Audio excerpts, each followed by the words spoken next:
Поштовани гледачи, ги следите регионалните вести на телевизија Кисименада. Во нив ќе гледате: драстично намален бројот на случаи на грип, речиси цела година доминира новиот коронавирус.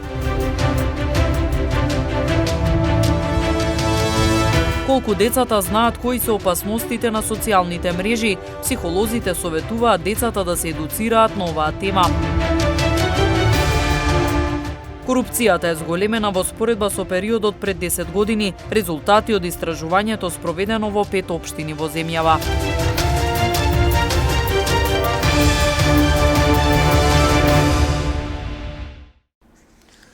Драстично намален процентот на заболени од грип годинава во споредба со лани. Новиот коронавирус доминираше во изминатата 2020, а и се уште е присутен во голема мера. Лекарите велат дека ниската стапка на случаи на грип се должи на заштитата која ја применуваат граѓаните и здравствените работници. Драстично намалена појавата на грипот, речиси да нема случај на инфлуенца кај пациентите, речиси цела година доминира само појавата на новиот коронавирус, кој предизвикува COVID-19 заболување. Лекарите сметаат дека тоа се должи на практикувањето заштитни мерки, носењето маски, одржувањето физичка дистанца, па и дека оваа ситуација била очекувана. Грипот се сведе на минимум, како што очекувавме, како и во развиените земји први искуства имаше Австралија, затоа што самите мерки за заштита кај пациентите се на многу високо ниво и значи медицинскиот кадар и сите држиме некое ниво на заштита со што се намали експозицијата на вирусот. Специјалистот по семејна медицина доктор Светлана Трифуновска вели дека и заинтересираноста за вакцинација против грип оваа сезона била голема. Оваа година имаше страшна побарувачка на профилакса за сезонски грип, така да многу од пациентите и се заштитени со овој тип на од овој тип на вируси, и така да овој период на многу ниско ниво сме и на многу завидно ниво на профилакса, што е на наше задоволство. Од Институтот за јавно здравје Скопје соопштија дека бројот на заболени од грип годинава е намален за дури 73% во споредба со лани. Колку децата знаат кои се опасностите на социјалните мрежи, психолозите советуваат децата да се едуцираат како да користат интернет. Истовремено и родителите да бидат во тек со технологијата, за да знаат на што трошат време нивните деца и дали има негативно влијание врз нив. Случајот јавна соба ја разбранува јавноста. Дополнително на социјалните мрежи се појавуваат видеа со непримерно однесување на поединци. Психолозите велат дека вината и одговорноста е на сите. За да се спречат последиците, децата од најрана возраст треба да се едуцираат за предностите, но и за негативните страни, односно опасностите кои ги носи интернетот. Се поприсутни се информациите меѓу медиумите и сите овие случувања кои имаат и примеси на присуство на сексуално насилство и вознемирување, актуелната ситуација со јавна соба. Зошто се должи и на што се должи се тоа? Значи, причини има многу, одговорноста и вината не можеме и не смееме да бараме и посочуваме кај еден дел, односно еден сегмент. Сите ние, значи како родители, како дел од образовните институции, медиумите, општествените промени што се случуваат, ги сметаме како важни чинители и фактори кои допринесуваат за оваа појава. Секогаш велам дека разговорот е основно од кое треба да се тргнува. Разговорот значи една добра едукација, информираност на учениците, но не само во училиштето, туку и самите родители. Битно е јасно и конкретно децата уште од најмала возраст, иако сите знаеме и сме информирани дека не треба да биде тоа дозволено, да ги научиме децата за предностите од интернетот, социјалните мрежи и така натаму, но и за опасностите. Кога на децата ќе им се овозможи таа информираност, кога децата ќе добијат информации, верувајте дека голема ќе биде и нивната одговорност, доколку се побара, да и самите разграничуваат што од тоа ќе направат, што од тоа не, бидејќи тие имаат веќе добро објаснети, добри информации, како што напоменав за предностите и опасностите. Мораме ние децата да ги научиме и на одговорност. И родителите треба да се едуцираат за да бидат во тек што користи нивното дете на интернет. Дополнително има и софтверски решенија кои можат да ограничат што може да биде достапно на електронскиот медиум. Има алатки кои што се нудат на интернетот и самите кориснички налози кои што се креираат се ограничени на возраст.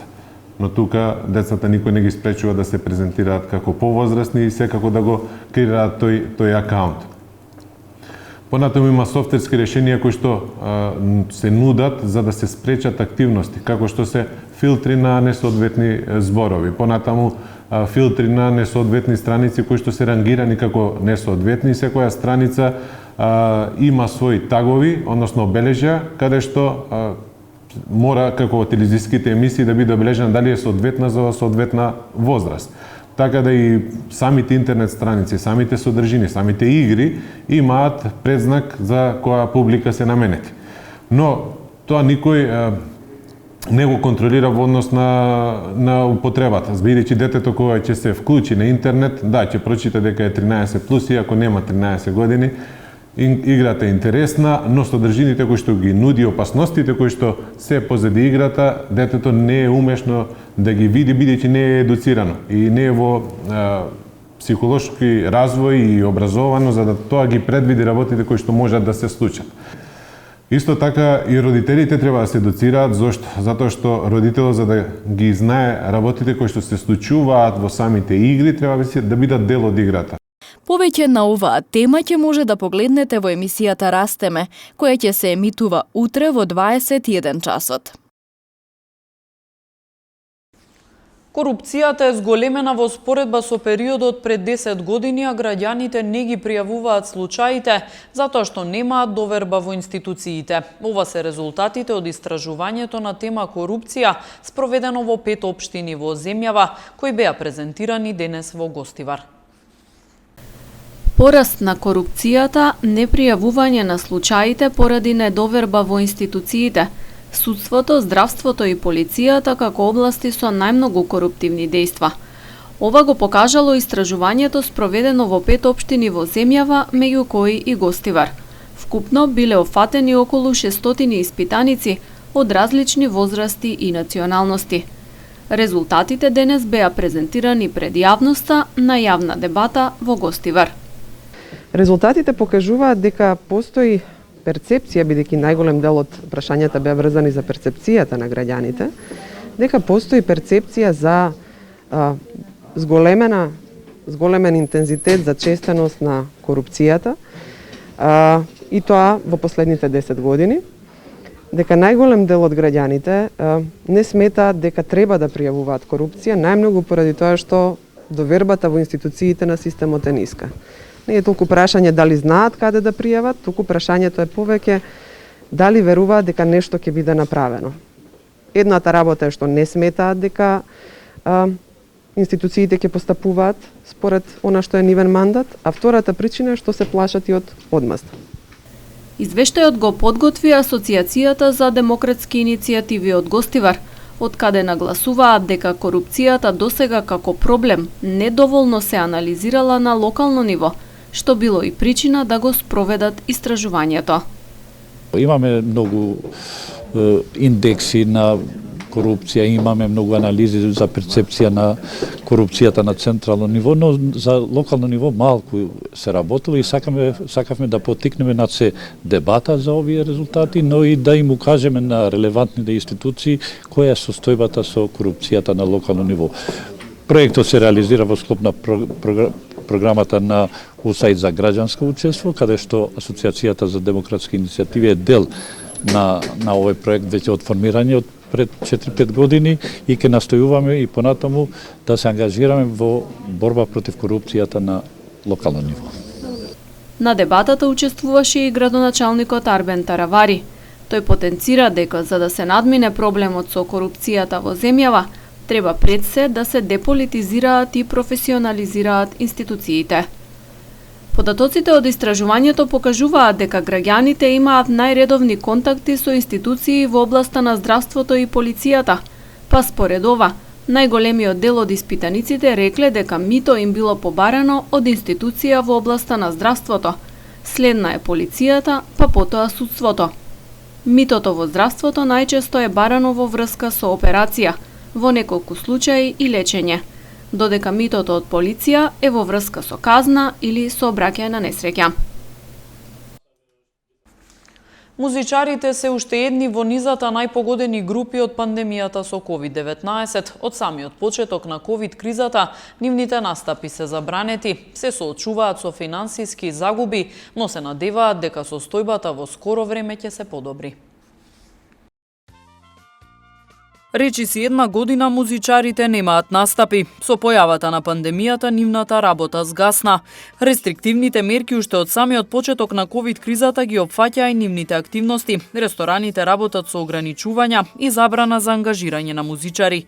Загубите, велат, се огромни. Секој се снаоѓа како знае. Голем дел од нив бараат и друга работа за да обезбедат приходи. Во мизерна состојба сме музичарите и газдите од рестораните. Највеќе не погоди пандемијава со COVID-19 вирусов. Значи, контактирам со сите колеги, почнуваат више да некои да се снаоѓаат, некои почнаа со работа, некои се уште чекаат или да се вработат или па да се стави крај на пандемијава за да може да почнеме повторно да работиме како што беше пред пандемијата. Загубите се многу, можем да кажем, бидејќи не се работи за еден настап, два настапа, три настапа, веќе скоро година дена, 12 месеца, откако е пандемијава, значи сме имале редовно по 4 до 6 настапи месечно, минимално тоа. Правам муабет. Угостителството и музичарите се тесно поврзани. Од угостителскиот сектор велат дека на желбата на гостите за доаѓање во ресторан влијае и фактот што не е дозволено истите да бидат забавувани од музички групи. Угостителството подразбира од една страна и допирна точка со музиката. Па ќе се навратиме значи година да ниеден угостителски објект нема музика. Што дополнително допринесува за економијата да иде надале. Што тоа е се дел од угостителството, дел од бизнисот. И тоа има влијание. Сите угостители се сега тренутно негативно настроени на тоа, сакаат да се врати и музиката да има по ресторани, по кафане, затоа што и музиката допринесува да имаме позитивна недела на работа, месец или година, како и да е. Од музичката фела сметаат дека постојат начини на кои сепак може да функционираат. Можеше музиката да биде во едно ќоше сместена, колку да нема да се работеше само за една дневница, што се вика, за да можат музичариве да опстанат барем. Ако не кузне колку да профитираат, барем да опстанат, за да може парче леб, што викаат, дома да донесат. Музичарите и покрај лошата ситуација се надеваат дека за кратко време повторно ќе бидат дозволени нивните настапи. Околу 100.000 евра биле инвестирани последните неколку години во подобрување на условите за престој на учениците во средношколскиот интернат во Гостивар. Домот моментално работи со намален капацитет заради протоколите за пандемија, а може да згрижи до 300 средношколци. Се менува ликот на средношколскиот интернат во Гостивар. Последните неколку години, според податоците на службите, во подобрување на условите за престој на учениците и за работа на кадарот, биле инвестирани околу 100.000 евра. Подновени се собите, занималните, реновирани се тоалетите, холот, а во план е да се направи и фитнес сала, како и комплетна промена на прозорците во објектот.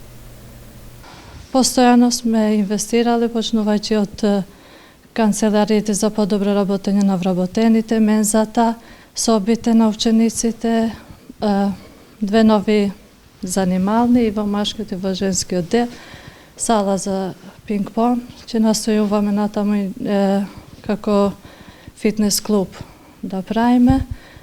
Ги сменивме вратите, реконструкција на тоалетите, сега продолжуваме со сменување на прозорите и постојано ќе бидеме во таа насока, што подобри услови да имат децата кои ќе престојуваат во нашиот дом. Во посета на интернатот денес беше општинското раководство. При оваа пригода градоначалникот на Гостивар на директорката Сулејмани и подари плакета со символот на градот Саат Кулата. 30-40 години немало никакви инвестиции, сега за 3 години гледаме друг објект кој што може да биде пример за Македонија, како треба да изгледа еден студентски или ученички дом или интернат. Вакво раководење можат да направат само луѓе кои што имаат цел да нивниот град изгледа многу поубаво, така да на директорката секоја чест. Со последните зафати интернатот го зголеми капацитетот и може да згрижи до околу 300 ученици. Актуелно, заради ковид пандемијата, домот работи под посебни протоколи и престојуваат помал број на средношколци од селата, кои имаат потреба од сместување заради посетување на практична настава. Следуваат информациите од полицискиот билтен на секторот за внатрешни работи Тетово. Во текот на изминатото деноноќие, според статистиката на СВР Тетово за неносење заштитни маски на вкупно 72 лица, изготвени им се прекршочни платни налози согласно член 6 од соодветната владина уредба. Во овој период на 79 лица во Тетовско и 15 во Гостиварско, изготвени им се нови решенија за изолација од Државниот санитарен и здравствен инспекторат, а при извршените контроли на лицата со вакви решенија не било констатирано непочитување на истите.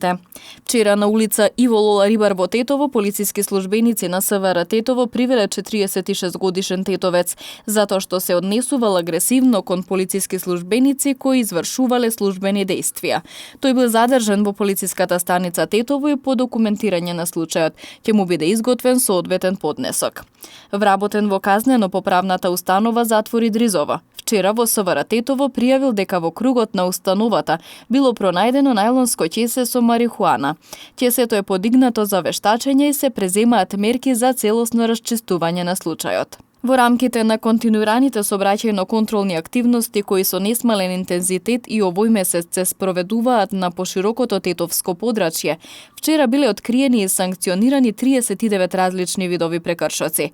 Најголемиот број од прекршоците, 23, се однесувале на непрописно, односно погрешно паркирање, претежно во така наречени двојни редови, а 7 на неприлагодена брзина според условите на патот.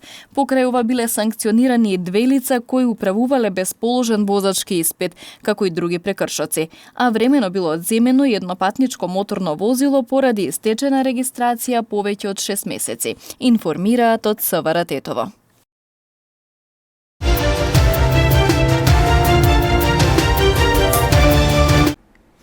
Екипите на Тетекс и Дрита доживеаја порази на контролните надпревари кои ги одиграа како подготовка пред почетокот на втората фудбалска лига Запад. Тетовските екипи продолжија со одигрување на контролни надпревари пред почетокот на пролетниот дел од фудбалската сезона. Фудбалерите на Тетекс доживеаја пораз од 3:1 од прволигашот Струга. Единствениот погодок за тетовската екипа беше дело на Димитар Иванов во 45-та минута. Следниот надпревар на подготовките во Охрид екипата на Тетекс ќе го одигра веќе утре, кога за противник ќе го има составот на КЕК од Косово. Слично како и Тетекс, пораз доживеа и фудбалерите на Дрита со идентични 3:1 на надпреворот кој се одигра во Тетово против екипата на Дардана од Косовска Каменица. Единствениот гол за екипата на Дрита го постигна Емир Алију во 43-та минута. Следниот контролен надпревар за фудбалерите на Дрита ќе биде во Охрид во петок, а за противник ќе го имаат косовскиот второлигаш КЕК. Пролетниот дел од одбојкарската сезона започнува утре со надпреварите од осмина финалето од Купот на Македонија во двете конкуренции. Со надпреварите од Купот на Македонија во машка и женска конкуренција утре ќе започне пролетниот дел од одбојкарската сезона. Во осмина финалето кај мажите ќе се одиграат само 2 надпревари, односно ќе играат само екипите кои се од 7-то до 10-то место на прволигашката табела. Во оваа фаза од тетовските екипи единствен представник ќе биде Лирио Жеровјан, кој за противник ќе го има составот на Дибра Волеј и не би требало да има никакви проблеми за влез во најдобрата осумка во ова надпреварување. Надпреварот ќе се одигра утре со почеток во 19 часот и 30 минути во салата Гоце Делчев во Тетово. Втората двојка во машката конкуренција е Весна Провиштип Јанта Волеј. Во женското осмина финале ќе разигруваат вкупно 12 екипи, а слободни во оваа рунда ќе бидат само двете најдобро пласирани екипи од табелата. Екипата на Универзитет Тетово утре со почеток во 18 часот ќе игра против Ускана, а надпреварот ќе се одигра во спортската сала на Државниот универзитет во Тетово. Вториот тетовски представник во ова надпреварување, екипата на Бамикор, ќе има тежок противник бидејќи ќе му гостува на Работнички во Скопје. Минатата сезона Купот на Македонија во двете конкуренции не го дочека својот крај поради пандемијата на COVID-19 и надпреварувањето беше прекинато во четвртфиналето.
Почитувани гледачи, тука е крајот на вестите. Ви благодариме на вниманието. Почитувајте ги мерките за заштита и чувајте го вашето и здравието на најблиските. Пријатно!